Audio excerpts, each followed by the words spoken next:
slightly lean on G2IG.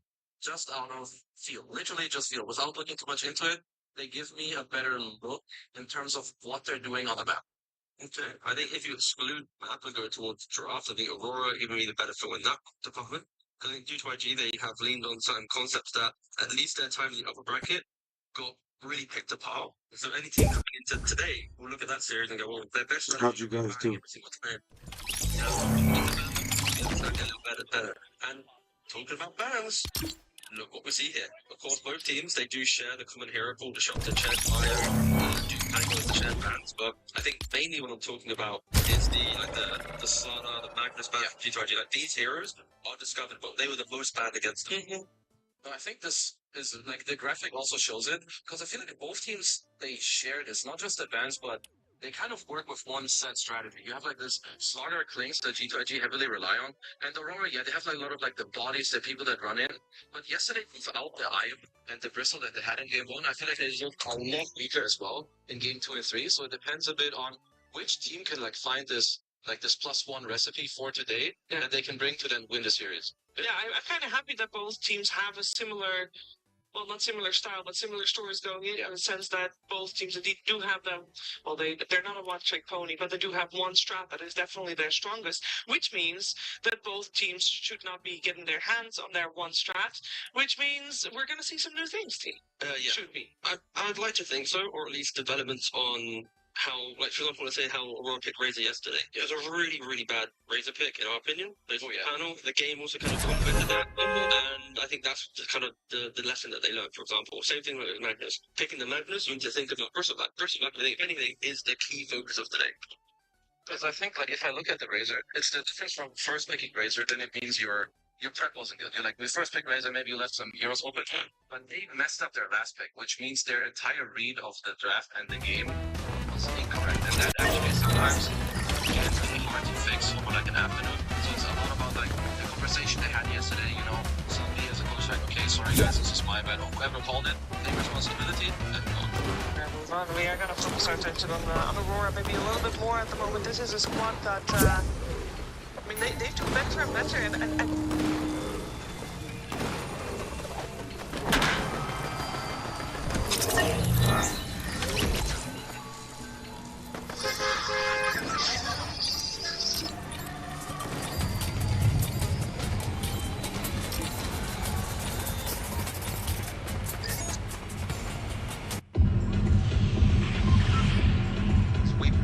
about it. It got a little bit boring, and then Judge clearly also got a bit bored by hearing this, because he started popping off. Like, I don't think many people really valued him too highly in this team, to the point where like his Dark Sim performance yesterday, or was it yesterday or the next yesterday? Yeah, like that was incredible. Like the things he was doing. I'm now looking at Judge to be a standout player. Yeah, like, he's a little bit volatile, but he's stand out. No, I fully agree. Even also days before, like some Tidehunter, you know, the teams hadn't played much, correct items, correct stuff. So for sure, I think both teams like are on the up. They have the good things going on for them. For G2IG, I feel like the draft for them matters a little more than if I were to look at Aurora. Like if teams kind of get the edge to Aurora, like I really feel like G2IG need to find this like a special season type of game, type of man. Because yeah, they're still like very up and down in terms of what it's going to be like when it comes to the gameplay. Because Aurora, as he mentioned, I think we've seen more of them like step up to the occasion, and that's what you need in these tournaments to like go through, right? You're gonna have 15 losers. If you want to be one of the winning teams, you need every single player to be able to take over the game. They want to be the winning team. I just heard you said 15 losers. It's true. There can only be one winner. There is something more important, because yes, there can only be one winner. But maybe a high ranking, even if you're not first, could be incredibly important, because both of these teams, this is potentially they're doing good in their region. Obviously, Aurora is definitely the top team of their region. Maybe G2IG second. We have the Extreme Gaming, of course, they're being first. But the road to the international is unknown. Yeah. Therefore, rankings the whole year of Dota 2 since TI until the next TI is important. I don't know, if you compare the two teams right now, they are currently sitting, obviously, in a top 8 position at PGO Valahia. But the fact that when you look across all of G2IG's results, like They were like Kuala Lumpur. Sure, Dream League Season 22 didn't go well for them, but they've been top 8 in Elite League Birmingham and the current event they're in. So they're kind of in that fringe mode of the Tier 1 tournaments. They are sitting in top 8, which allows them to be entertained for an invite, even though they haven't made the big run. They've consistently been in a position where they might be invited. Compared to Aurora, they didn't qualify for 2 events. They bombed out a couple of tournaments. Like, I think there's more pressure on Aurora right now to make the run to top 2 compared to G2IG. That being said, I think that G2IG, I don't think they qualified for the next Dream League, which Aurora did. So they still have a chance of getting a ranking there that is obviously... I mean, G2IG kind of need to make it happen here, but I think also for Aurora, like, they haven't had a good international finish since Riyadh. Like, they placed top 3 there when they played on the talent. Until now, like, top 8 has been their best, like, placement, and that was only one time. That was like 9 to 10, 9 to 12. Or not qualified. Or not qualified. That's a big So it's like this tournament, and then if Aurora want to do well, it's like they need to top 4 at this tournament, maybe top 3, even entertaining, like doing like grand finals, and then Dream League they need to again replicate that. That is crazy for a team who's kind of been on the fringe the entire time, not even entertaining top 8 too often. That's a hard task just to try and escape the qualifiers. Yeah, so G2IG is in a better state right now, but even they are not safe, I'd say, because there's just we don't know how the teams are decided for TI, so there's just a lot of question marks, and that means that you can't be, we think we're okay. No, you gotta perform very, very well here, and of course this is elimination of alliance, so this is extra important, and I think also if there is some kind of rating that is held somewhere, then this match might just be a deciding factor. It's also important that the teams can't really overthink this too much, because sure, they wouldn't. We don't know how. One of them like probably knows, or the manager has talked about it, but they just need to make sure if you play well and perform at these tournaments, which should be your #1 goal, if that works naturally, if you're good enough, you'll get to TI, you'll get to the events that you want. So focus on what's ahead, because honestly, this next Dota game is all that matters to them. Yeah, and I mean it's good. They're comfortable here. They're comfortable also with their opponents. Both teams, of course, are very familiar with each other, Kezu. Yeah, so I just had a little dive into the past, because a lot of these players, or as well also the coach, they have played together for quite a while. Both Ollie, JT, and Super were together under IG, where they won the Singapore major together. They all placed like top 4 at TI10 together as well. Then they went a little bit of their separate ways in November 2022. JT went to Extreme. Later on did end up in IG again with Super. And Ollie, of course, have in Aurora now. So these players, they know each other. We have a lot of Malaysian players in this game as well. So just, a little bit of familiarity. Hard word for me as a German, but for me as an Englishman. so we're good. But how much will that have an impact on the game here today, you think? Because maybe some nerves will just be off? This is just a tiny moment where, like, for example, JT, sometimes player is very charismatic, but even as players, when you play with them for enough time, when you go against him, it's like, I know his pressure point, I know he's that type of thing, like, makes him in the game, like, he's an initiator, but we've done it sometimes, we know he doesn't like to bounce back from that stuff, and it might sound a bit whimsical, but there are some players where once you find their Dota pet peeve, you find it in the game, just go for it. And 9 out of 10 times when he walks down the lane to the tier 2, this guy is actually fighting alone. This guy, I'm calling out your bluff. I'm gonna go there and grip you for 6 seconds, because I know you don't have backup. Just go for Lotuses. Don't forget that game where he's like, entire team TP's out. He's there, get the chat like Lotuses. He's like, woohoo, look at me. It's like, my team's behind me. No, you're not. They ganked him and then they won the game. So true. There's small things like that where we might see maybe the confidence will be as respected. It is funny when the outside of the actual Dota gameplay stuff can bleed into what will happen in the game, because something before the map where you're gonna go. So it's more like your knowledge and emotion of a human being influencing what you're gonna do in the game. The subconscious call you make, right? Like it's against a team that you have no idea about, you give them like this highest level of respect, like of course they're gonna be there, of course this, but against some people it's a little bit more like, I can't. Let's go smoke. Yeah, because we talked about the tier list earlier today, I also wanted to focus a little bit more on our safe laners, not necessarily on the carry, but on the supports that set the carries up for success. Because we do not talk that much, but there's a lot of star players on G2ID. Not to say JT, because they're playmakers, especially JT in the game, and he has set himself, he's an actor, but at Nova and Monet. I want to know what the difference is for Nova setting up Monet for success to Ollie setting up 23 for success. But argue Nova does play a lot of these heroes that have purpose in lane. Enchantress, Crystal Maiden, Disruptor, Techies, Bane, like there's a lot more, but like most of his heroes have impact at level 2. Have that level 3 timing where he can continue fighting to secure Monet to then sit back and hit that farming pattern as early as possible. And I think that's something to consider, that you aren't going to go to a lane where it's like an Oracle with it, or something like that, where it's maybe a little bit harder to play into. They like to try and go aggressive. I think the lane pressure point is definitely very true. When it comes to 1 and 5s right now, I feel like the way Dota is played, or the way it has evolved, is fairly similar, at least for most teams. The best thing you can do, of course, is you have a good lane, your carry can farm the lane and then bounce back and forth from the jungle, and your 5 ultimately gets freed up from the lane, so he can go through the gate and like go to the other side of the map. I would say that most teams will try to emulate this with gameplay to make it happen. Say that many teams have like a super different, like what's it called, like outcome of what they want from their safe lane. Yeah, they follow the same recipe. Exactly, and then it's more like, which small things do you do to help yourself do it easier later? You get this one gold, you unblock the camera in your timing, you win the Lotus fight, like it's these small things that are really good to get bigger things later. Well, we got the draft on our screen. We got Aurora on the radio side, G2IG on the Dire side. We already have the IO removed, Absolard are removed, so there's 2 flavors already out. Yeah, so the graphic that we shared about the bans coming into this series, Yeah. G2IG being second pick, they've actually only banned from that shared pool, right? Like it's the Disruptor, Chen, Doom, IO, and the Pangolier is the only one that is left between those 5. So all of like the unique team bans are still in play for Aurora. Oh, this is...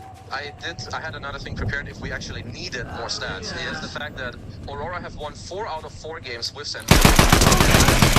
Against Spirit. Spirit did have Centaur in both games. There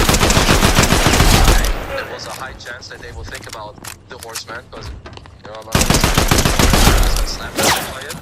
But Yeah. so open with it. And we heard Jam say it. It's gold. Get YouTube highlights with the cart. Someone gets RP when they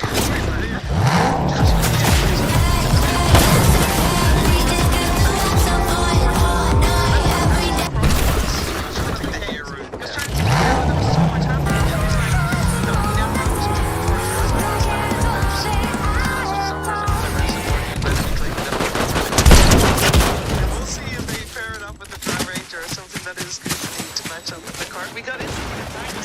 G2IG. I think it is very important for G2IG to showcase their development yesterday. The big takeaway from yesterday was multiple that can easily survive the RP to then create turnaround chances. Where it's like when you see the RP on a Bristleback or a Leshrac, you're not frantically going, oh, wait to save him. It's more, okay, wait, hold. Now you press a Bloodstone, go. Now turn around the fight. I think you can do that. Also, Aurora's only got a Centaur, a very stable offlane thing. But it's something for G2IG to consider with their ban.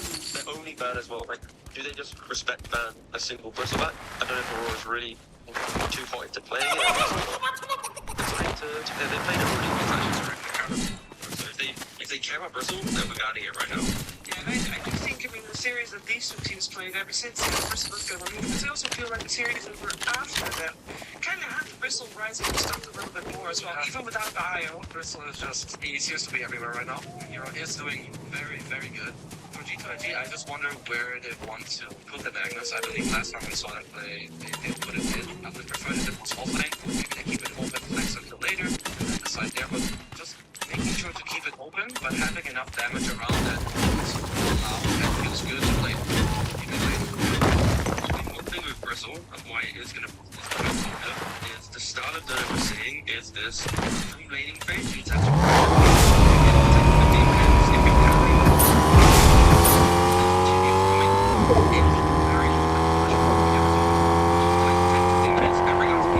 it's constantly seeking fight. Like he had, he was supposed to get the Bloodstone.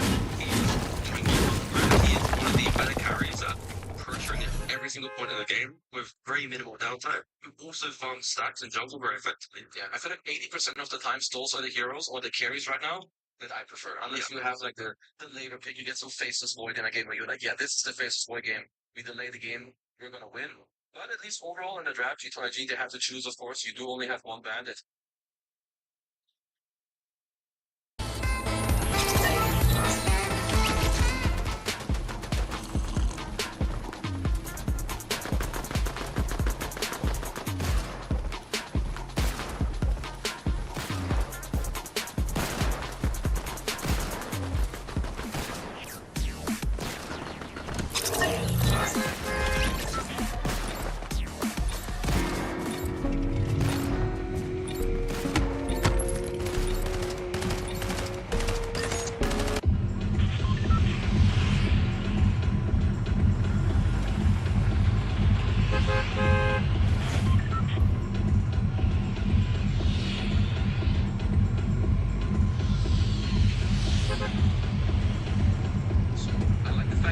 Here. It could have been very good here for G2IG. But I also really like the carry pick that G2IG found with the Morphling. There's a high chance Aurora could have eyed against the Magnus on this close. Turrets and traps flying insects without tropical insecticides.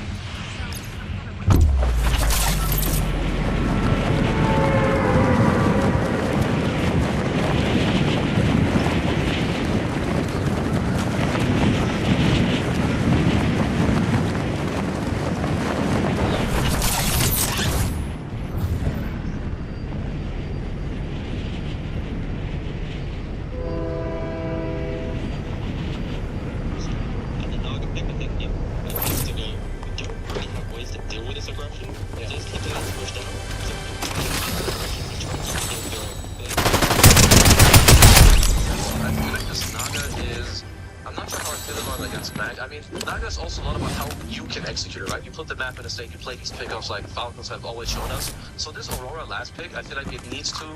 Today they need to hit this last pick. If they go with some Razor again, I instantly want to call GG for them. Because now you have Naga, you want to put the map like place the draw finish, GG, move down. Has that ever happened? I don't think that's ever happened. No, you can't. Even when you feel like, wow, this is hard, gameplay can always trump whatever bound is coming on. But predicts bad. What they need to do is, you pick the Naga like you said, you see this aggression, they want to shove it away, open up the map, and find pickups. So I'm looking forward to for like this mid hero that will abuse the map state with the Centaur to find kills around the map. And I think the hero we're looking at right now is most likely Pug for Aurora. Most likely, if the game does get difficult, you have Naga and Pug skipping every single way. Well, Pug bad. It gets banned out, so that was a nice attempt. Zeus Pug were definitely on the top of the list. So what about, because if you say Pug, what do we need specifically from the mid lane? Because obviously when it's Aurora, last time, the Timber Song back in my head as well, because at the start of the group stage, you had so much success with that. Is that hero not good in this situation? I would see, like, instead, I would prefer more like some Pug. Sorry, I meant to say Pango or like Storm. I'm just looking for anything that I don't want Jabs to be in this position again where, okay guys, I will first pick my...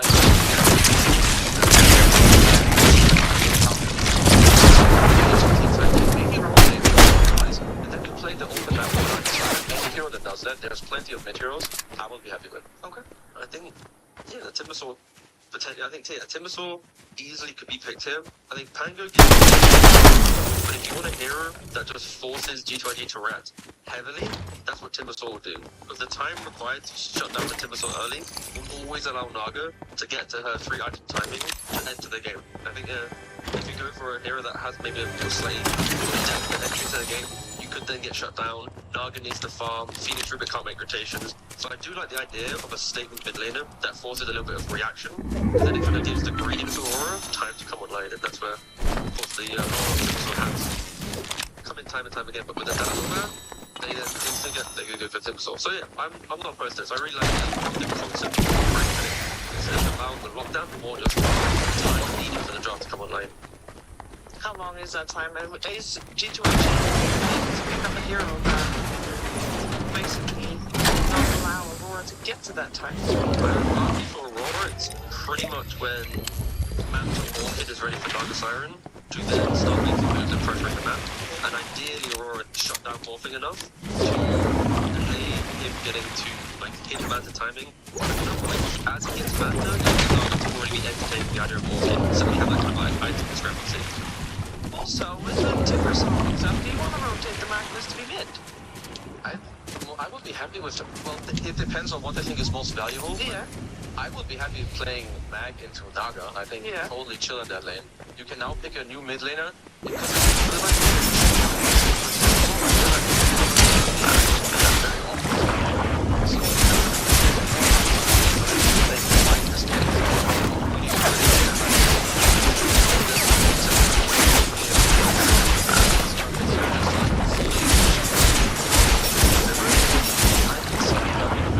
Because I feel like the draft is good enough.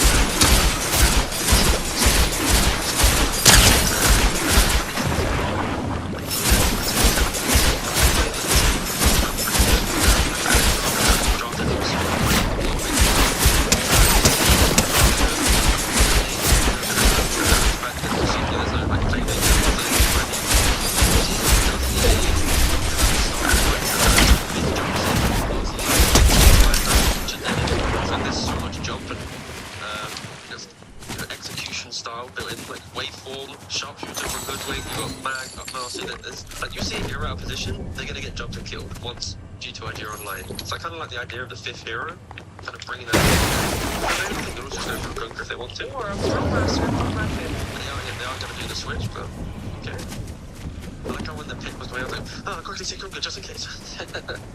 Because you get the Brew against the Naga, you're gonna have a Radiance, then you have the eventually have the pressure, but Mag probably also has like chance to just LCS you with the Empower. I would actually say that both drafts are very good. They both have the tools to like kind of do what they wanted to do with the draft. Open up the map with the Naga, get all your items with the Centaur, then play the map with the Orchid. But I will say that I like what G2IG have cooked. I slightly prefer their draft, but it's all up to execution for me in this mid game. T already mentioned the Orchid timing. I think this 15 to 20 minutes for Aurora is so crucial to how they play. I think I prefer G2IG's because when I look at Aurora, Timbersaw has to make all these moves, but when Centaur gets blinked, he has no one to like blink stop their kill. Like to kill Morphling, you need him just to be low with a stomp and Timbersaw. If they're playing the supports never engine him off, and I think that will always allow for G2IG to scale. There's no real major map pressure again outside of Timbersaw. So I expect G2IG to get online and be very aggressive with what they have. So if Aurora are to win this, it is some like incredibly like 35-40 minute type game where they found this like song disengage, then turn it around with an air. I'm leaning G2IG just a little bit. Alright, we'll see if they can get near early lead, and indeed if that, 15 to 20 minute period, if Aurora can make some moves there and turn the game over to their side. But it sounds like we got a pretty even game on our hands, so looking forward here. Game 1 of this best of 3 elimination series with Mika and Lacoste. Thank you very much. Coming into an elimination series, it should be exciting. IG Aurora Lacoste is the first elimination series. Are you excited? Yeah, I'm having thoughts about this. Very excited to see a team being eliminated right now. I mean, look at the draft. I do like what Aurora draft themselves. I feel like this team saw the damage that G2IG have early on is not going to be enough. So I think that he has a pretty free reign. My first 20 minutes. And so far, we've seen Voronov pop off. The guy break the records in terms of his, kill participation, how many kills he has in a game. Overall, this guy is all over the place. He had one bad game yesterday, and that was one of those games where he couldn't really do much, but this guy pops off pretty much in every single game we watch him play. Yeah, he's been playing really well, and we'll see him go up here against a very tough opponent. Nothing to say. What was that? It was Good Morning Bro from JT.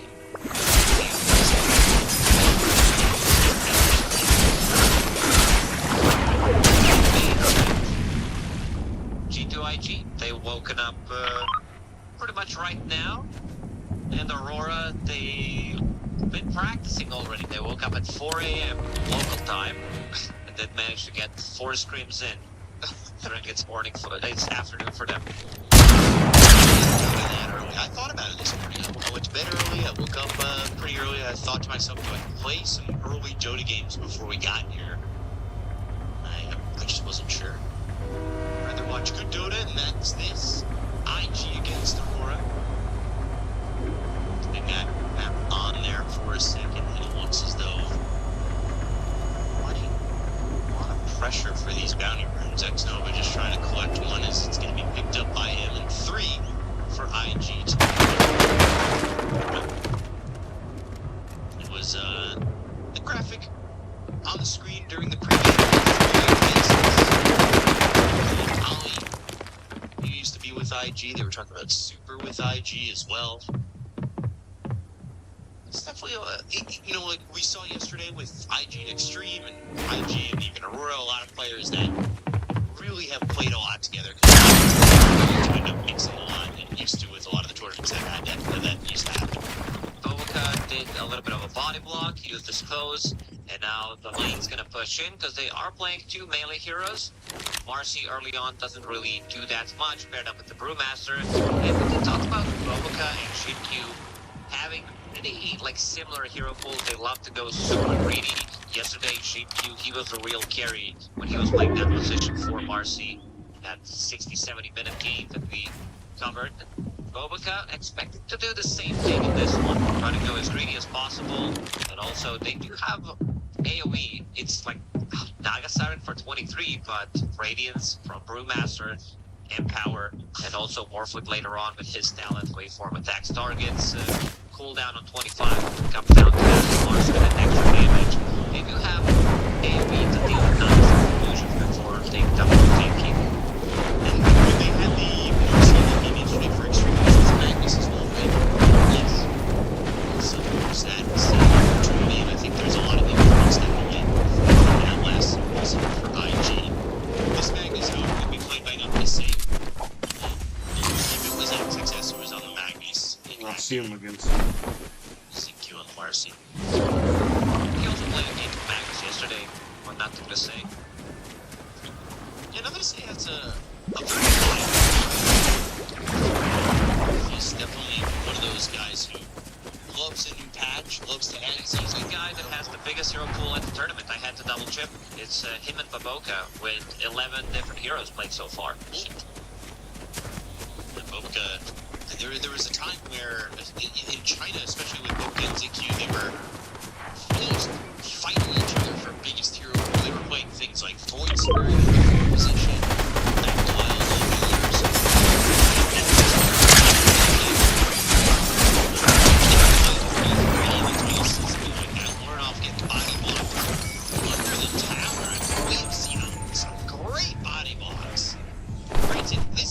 It doesn't really matter. He eats a lot of that damage. And is still here with half health after coming off 3 tower shots that hit him. But still a good job there putting the harassment in for nothing to say. That's it. So he was getting some Lotus Petals. 23 have a pretty free reign in this lane, though he's paired up with Phoenix, not the strongest position 5 in terms of securing the lane for your carry. 18 CS on him. Getting close to that 20 already. 3 minutes into the game. And here on this Morphling, he's had a couple of really good Morphling performances. There was this one game that he played, I can't remember the hero, but he had 1.8k damage. That was the Luna. That was the Luna game? Yes. Yeah, you're right. It was game 1 yesterday. That was a rough performance. Usually, though, I will say the baseline for Chinese carries playing Morphling is Boboka running with these fire spirits, and Needs another hit. will die and burn out to that. I was gonna say the baseline performance for your Morphlings in China is usually flying high top lane Xnova. They'll also just deploy grenade thrown. With only level 1 of the double edge, but having that level 2 fatal for the Rubik is more than enough damage. So anything Monet can do on this Morphling is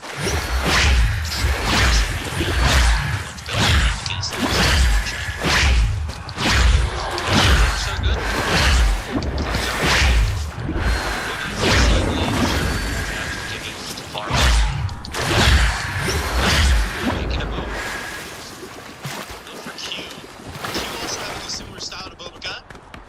gets the rebound, stop that TP, and get the kill on a Q, so IG finally get on the board. Well done there. And JT, he seems to be getting harassed a lot. He's 24-4, so before I say he's struggling, the CS is nice. He's just eating a lot of damage. I think he's in a good spot. Level 4 already. Yeah. Getting some of that solo XP because he's playing, as we said, into Naga Siren in Phoenix. As against level 2. He's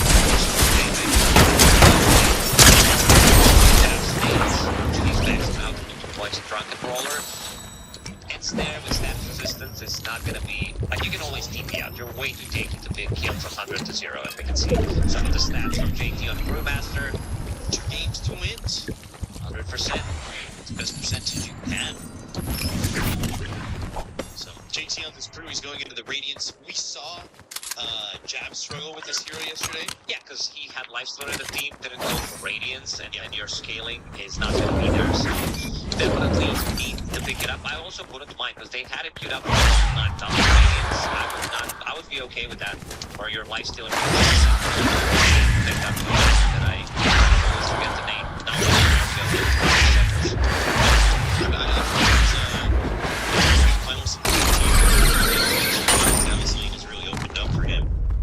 Against 23, who's going back and forth for the jungle, just gives a lot of open farm space here for we'll be seeing how effective these Brewmasters can be. So the timing of the pressure is the same similar Marcy build where it's BKB early so you can rebound it, feel safe, and unleash on enemies. You're having a hard time farming with this hero, so getting any kills, your ulti's relatively long cooldown, minute and a half. JC is level 6, yeah, next to Noah making a move. That should be the kill. Bushwhack in, primal split, no 6 here for 23. Ready